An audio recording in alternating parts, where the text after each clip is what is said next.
구독자 여러분 안녕하세요. 무지건강 박쌤입니다. 또 한 주는 어떻게 보내셨나요?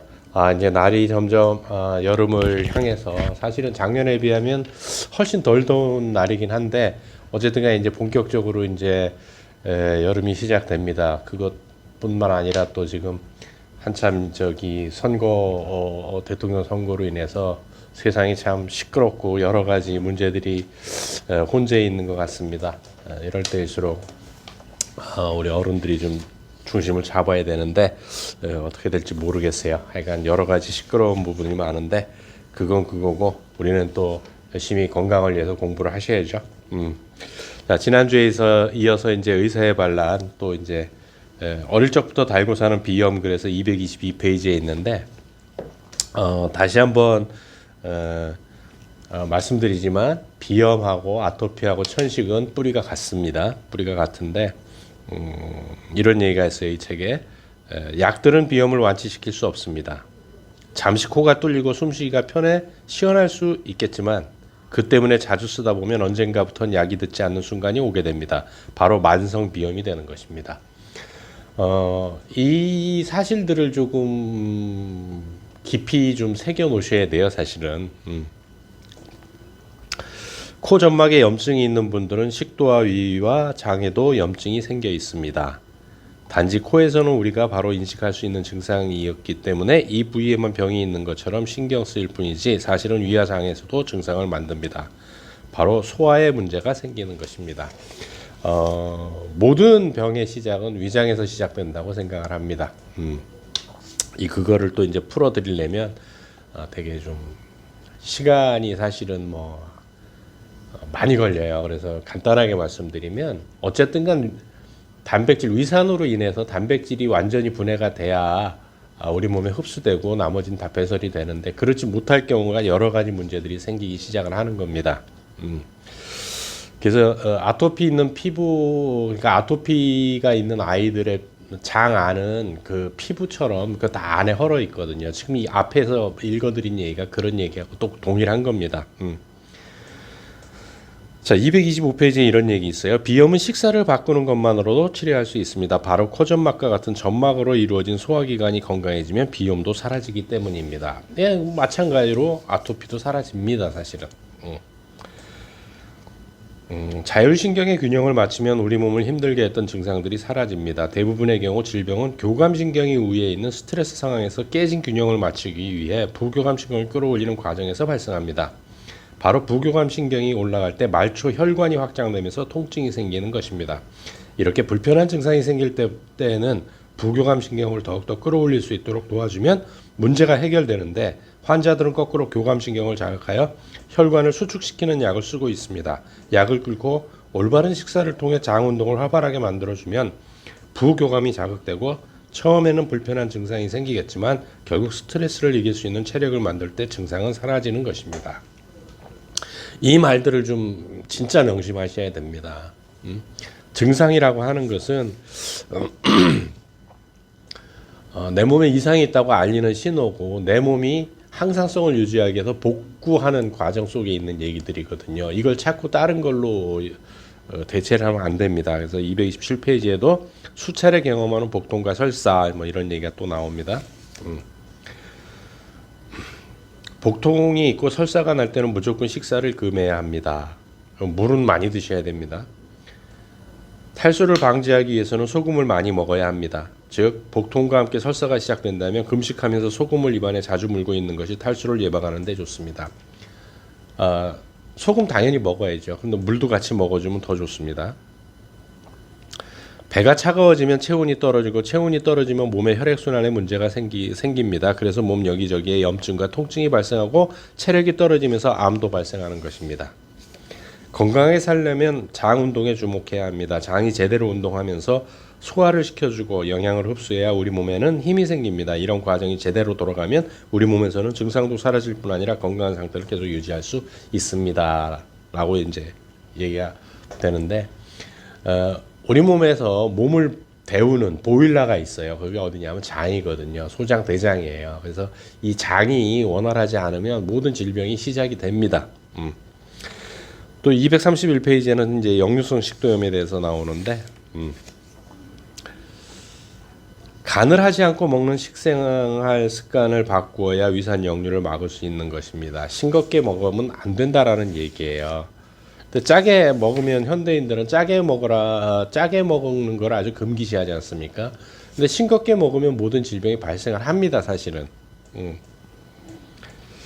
이런저런 검사를 반복하고도 원인을 모르는 어지러움이라는 걸로 236페이지에 시작이 됩니다. 정확한 원인을 모르니 이런저런 증상을 모아서 무슨 증후군하고 진단명을 만드는 것뿐입니다.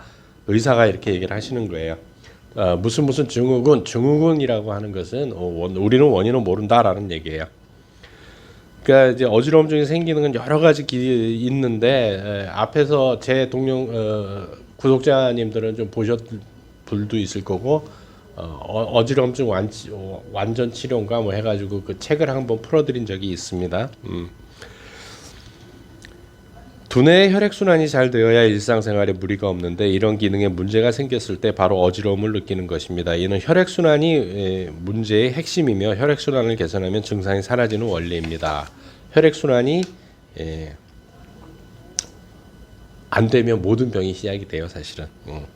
평소 너무 싱겁게 먹어서 혈액순환을 시킬 힘이 부족할 때 생기는 증상이 어지러움입니다. 혹시라도 자주 어지러움증이 생긴다면 혈액순환에 문제가 생긴 것으로 인정하고 혈류를 개선하기에 노력해 보세요.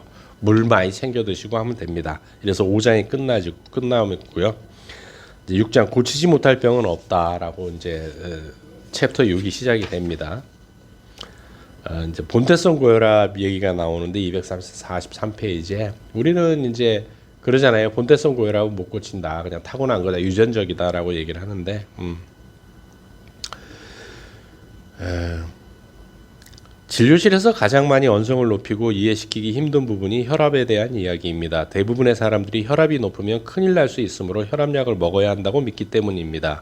잠시 혈압이 높아지거나 뒷목이 뻣뻣하고 두통이 오면 혈압약을 생명줄로 알고 드시는 분들이 많습니다. 그분들에게 묻습니다. 왜 고혈압이 생기는지를 말입니다. 고혈압의 진단명이 본태성 고혈압인 것입니다. 그러니까 혈압은 사실은 이제 우리 구독자님 중에서도 이제 공부를 좀 하신 분들은 아시겠지만 하루에 혈압이 몇 번 바뀔까요? 혈압은 일정한 게 아니거든요. 혈압의 정의는 뭐냐면 환경이 바뀌면 그 환경에 내 몸을 적용시키기 위해서 변화시키는 게 혈압이에요. 그러니까 수시로 바뀌어요. 지금 제가 이 실내에서 혈압 재는 것과 밖에서 혈압 재는 거하고 또 틀려지거든요. 왜? 이 실내 환경과 실외 환경이 다르기 때문에 내 몸을 거기에 적응시켜야 되기 때문에 혈압은 또 바뀌는 겁니다. 그걸 알고 계셔야 돼요. 그리고 나이가 먹으면 먹을수록 혈압은 올라갈 수밖에 없어요. 왜 그럴까요? 아무리 우리가 혈관 관리를 잘한다 하더라도 나이를 먹게 되면 혈관에 끼이는 게 있단 말이에요. 그럼 혈관벽이 경화가 돼가는 거죠. 나이 먹을수록. 우리가 어떻게 신생아의 혈관만큼 말랑말랑 하겠습니까? 그럼 당연히 혈압은 따라 올라가게 돼 있는 거예요. 근데 이게 자꾸 높다고 하면서 뭐 120에 뭐 이렇게 돼야 된다 하면서 자꾸 하는데 그렇지 않습니다. 나이 먹을수록 혈압과 콜레스테롤 수치는 올라가야 됩니다. 다시 한번 강조드립니다.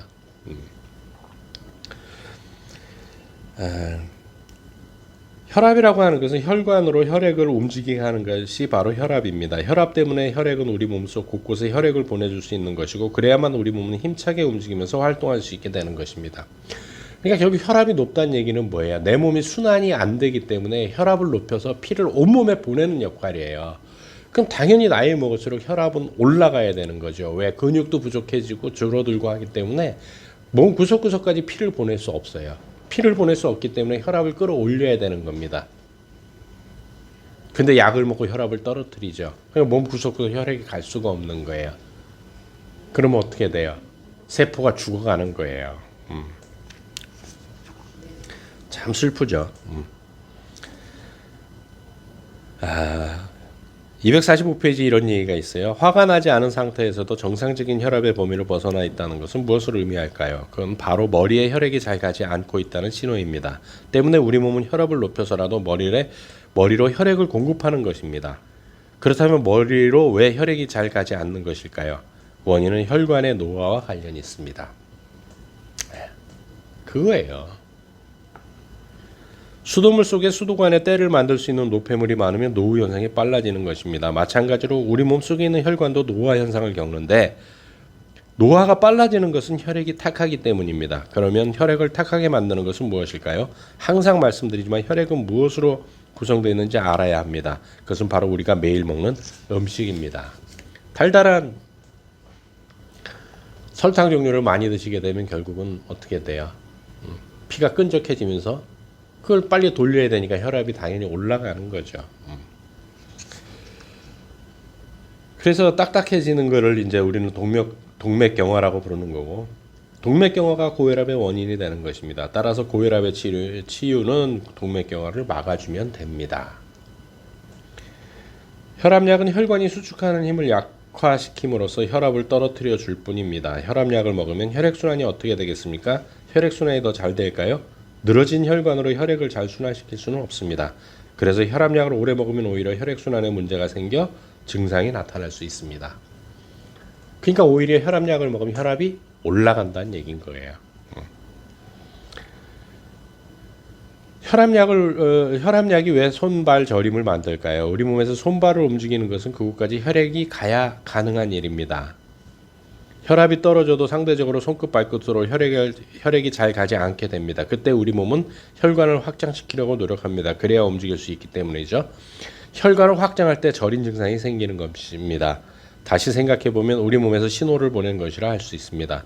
혈관이 막히는 동맥경화를 막을 수 있다면 혈압약을 비롯한 심장약도 끊을 수 있고 그래야만 증상이 사라질 것이라고 말씀드립니다. 라고. 그러니까 나는 혈압을 잡기 위해서라고 하면서 혈압약을 드시지만 그게 혈압을 더 끌어올린다라는 결론이 나오게 되는 거예요. 되게 슬픈 일인 거죠.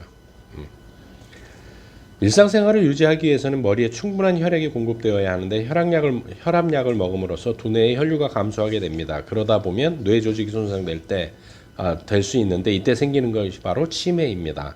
고혈압 환자가 늘어나면서 치매 환자도 늘어나는 것은 우연이 아닐 것입니다.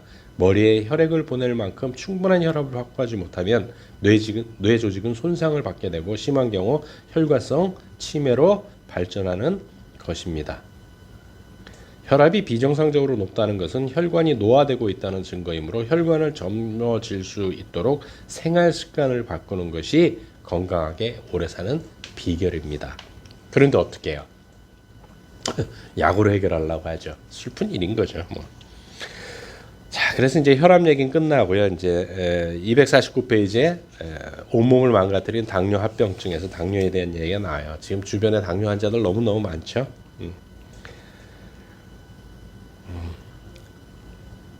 잘못된 식생활에서 기인한 질병으로 고혈압과 당뇨병과 고지혈증 이건 다 이제 잘못된 식사에서 기인한 질병으로 식생활 습관을 고쳐 혈액이 맑아지고 힘이 생기면 다 해결되는 문제인데 일시방편으로 혈압만 낮추고 혈당만 낮추게 하는 약은 절대 해법이 되지 못합니다. 인슐린이 부족하다고 여기 외부에서 인슐린을 넣어주니 우리 몸에서 인슐린 분비 능력이 퇴화하기 때문이라고 생각합니다. 때문에 인슐린은 절대 쓰지 말아야 합니다. 우리 몸의 능력을 망가뜨리기 때문입니다. 그런데 당장 인슐린이 없으면 어떻게 돼요? 하긴 해야죠. 그렇지만 생활습관, 식습관 바꾸는 것도 같이 하셔야 된다는 얘기예요. 당뇨병의 원인은 인슐린 부족이 아니라 노폐물 때문입니다. 이런 노폐물이 많이 생기는 식사를 해왔기 때문에 발생하는 것이 당뇨병의 기전입니다. 그래서 올바른 식사를 하게 되면 당뇨병이 사라질 뿐만 아니라 당뇨로 인한 합병증도 개선되는 것입니다. 달달한 걸 줄이십시오. 그리고 채소를 많이 드십시오. 그러면 해결됩니다.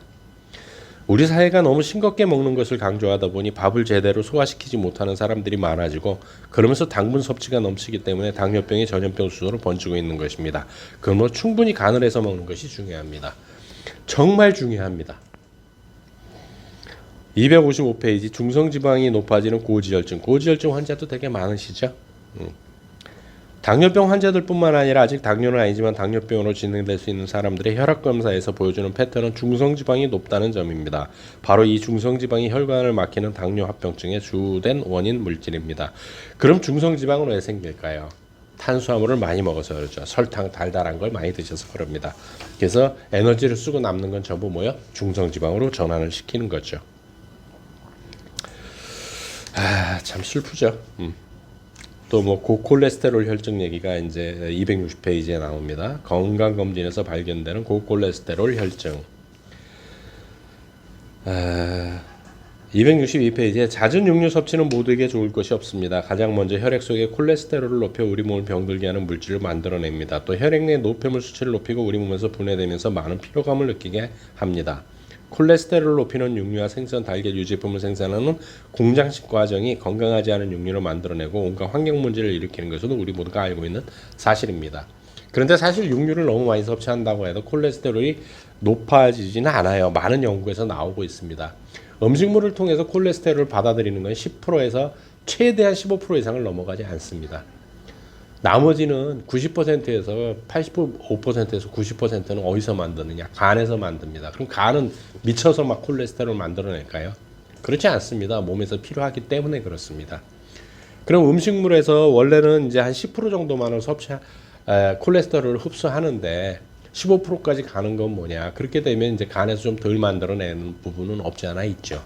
그래서 뭐 콜레스테롤이 높은 뭐 오징어를 안 먹으면 콜레스테롤 떨어진다 그런 얘기는 아닙니다. 간에 문제가 생기면 콜레스테롤 수치는 올라갑니다. 그리고 간이 미치지 않은 한 과도하게 만들어내진 않습니다. 몸을 믿으십시오. 고지혈증 약은 간과 근육의 손상을 가져오는 것으로 알려져 있습니다. 자, 콜레스테롤은 간에서 만들기 때문에 간 기능을 떨어뜨려 버려요. 콜레스테롤을 못 만들어내게. 그래서 콜레스테롤 수치를 떨어뜨리는 거예요. 약 드시고 간을 망치시겠습니까? 그걸 생각을 하셔야 된다는 거죠.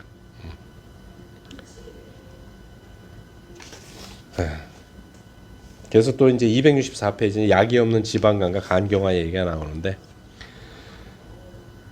장으로부터 흡수되는 음식물이 몸속으로 퍼지면 안 되는 독성 물질들이 많아질 때 간에서는 그 물질을 지방의 형태로 끌어안습니다. 그 결과 간세포 사이사이에 지방 조직이 많아지게 되는 것이죠. 그런데도 계속 독성 물질들이 많아지면 간세포가 굳어지는 섬유화가 진행되는데 이런 상태가 간경화입니다. 간경화까지 가면 간은 해독 기능을 상실합니다. 그래서 중간에 한 번씩 그렇게 해독을 하는 게 몸에 도움이 된다고 얘기를 하는 거죠. 스스로 식습관을 바꾸어 장이 튼튼해지면 간으로 가는 물질들 속에 나쁜 것이 없어져 간은 더 이상 지방을 만들지 않아도 됩니다. 그럴 때 지방간이 사라지면서 간세포가 회복되는 것입니다. 그러니까 식단이 문제예요. 또 270페이지에는 심근경색증에 대한 얘기가 나오는데 값비싼 스탠드 시술을 반복하는 심근경색증. 이거는 뭐 앞에서도 제가 어느 책에서도 풀어드렸었는데 스탠스 시술은 아무 의미가 없었다라는 그 외국 심장병 전문의가 쓴 책에도 그런 게 나오죠. 심장 근육에 혈액을 공급하는 관상동맥에 노폐물이 쌓여 혈액이 제대로 흐르지 못할 때 막힌 혈관 뒷부분에 있는 심장 근육이 혈액을 공급하지 못해 썩는 것이 심근경색증입니다. 관상동맥이 막히는 이유는 혈액이 막지 못하고 탁해지면서 혈액 속의 노폐물들이 혈관벽에 쌓여 혈관을 막기 때문입니다. 자, 그럼 왜 그럴까요? 우리가 안 좋은 음식들을 먹기 때문에 그렇습니다. 특히 달달한 음식들이 문제가 되는 거죠. 심혈관 조영술로는 막혀있는 관상동맥을 다 찾을 수 없을 뿐더러 설령 막힌 곳을 찾았다 해도 그것에 전부 스텐스를 삽입할 수 있는 것이 아닙니다. 또 삽입에 성공했다 하더라도 관상동맥이 막힌 이유는 혈액이 탁해져 생긴 일이므로 그 문제가 해결되지 않으면 조만간 다시 막히게 되는 것입니다. 때문에 스탠드 시술을 받은 사람들은 또다시 시술을 받으면서 한 주먹의 약을 평생 먹게 되는 것입니다. 자신이 무엇을 잘못해서 이런 증상이 생겼는지 고민하지 않고 무조건 대형 병원에 가면 해결될 수 있다는 생각은 버려야 합니다. 그래야 건강해질 수 있습니다라고 저자는 얘기를 합니다.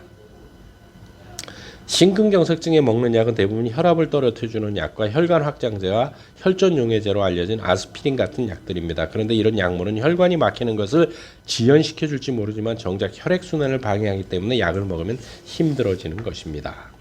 또 뭐 정신분열증 얘기 나오는데 뭐 이것까지 제가 뭐 풀어드리긴 좀 그렇고요.